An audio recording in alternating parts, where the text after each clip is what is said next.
brought you by Silver Pumps and Motors. Top quality और consistent performance के लिए सिर्फ सिल्वर पंप्स नाम याद रखना।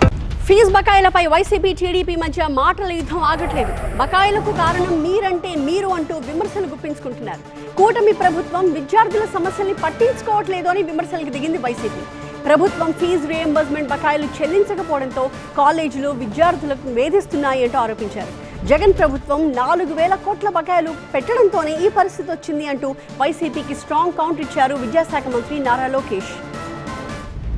ఆంధ్రప్రదేశ్లో ఫీజు రియంబర్స్మెంట్ పై వైసీపీ టీడీపీ మధ్య పంచాయతీ నడుస్తోంది. కూటమి ప్రభుత్వం అధికారంలోకి వచ్చినప్పటి నుంచి విద్యార్థులకు ఫీజు రియంబర్స్మెంట్, వసతి దీవెన నిధులు చెల్లించకుండా ఇబ్బందులు పెడుతోందని వైసీపీ గత కొంతకాలంగా విమర్శలు చేస్తోంది.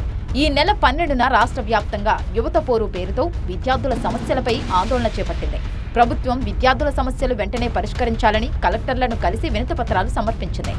జగన్ హయాంలో ఎప్పటికప్పుడు ఫీజు రియంబర్స్మెంట్ చెల్లించామని, కానీ కూటమి ప్రభుత్వ చర్యలతో విద్యార్థులు చదువులకు దూరం అవుతున్నారని వైసీపీ నాయకులు విమర్శిస్తున్నారు. ఇప్పటి వరకు 9 నెలల కాలంలో దళితులకు మరి చదువులు ముందుకు సాగనీయలేదు. ఈ కార్యక్రమాలు ఫీ రియంబర్స్మెంట్ కానివ్వండి, విద్యా దీవెన, జగనన్న వసతి దీవెన ఏం దాని గురించి మాట్లాడలేదు. ఫీజు రియంబర్స్మెంట్ పెండింగ్ బకాయిలు వెంటనే చెల్లించాలని శాసనసభ సమావేశాల్లో మండలి ప్రతిపక్ష నేత బొత్స సత్యనారాయణ ప్రభుత్వాన్ని డిమాండ్ చేశారు. ఎప్పుడు ఇస్తారు ఫీజు రియంబర్స్మెంట్ చెప్పమని అడుగుతున్నాం. ప్రభుత్వం చెప్పాలని చూస్తున్న ప్రభుత్వం అయితే తేదీలు ప్రకటించండి. అయితే విద్యార్థుల ఇబ్బందులకు వైసీపీనే కారణమని, గత ప్రభుత్వం 4,271 కోట్ల రూపాయల ఫీజు రియంబర్స్మెంట్ బకాయిలు పెట్టిందని మంత్రి లోకేష్ వైసీపీకి అసెంబ్లీ సమావేశాల్లో కౌంటర్ ఇచ్చారు. వివరాలు ఇప్పుడు పంపిస్తున్నా. School fee reimbursement, PG fee reimbursement 4,200 కోట్ల బకాయిలు పెట్టారు మీరు.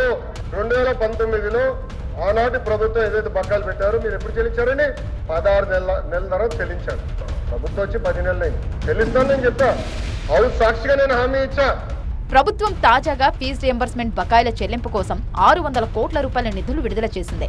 ఇప్పటికే 778 కోట్ల రూపాయలు విడుదల చేశామని, త్వరలో మరో 400 కోట్లు విడుదల చేస్తామని, విద్యార్థుల చదువులకు ఎలాంటి ఇబ్బందులు రానివ్వమని లోకేష్ ఎక్స్ వేదికగా ప్రకటించారు.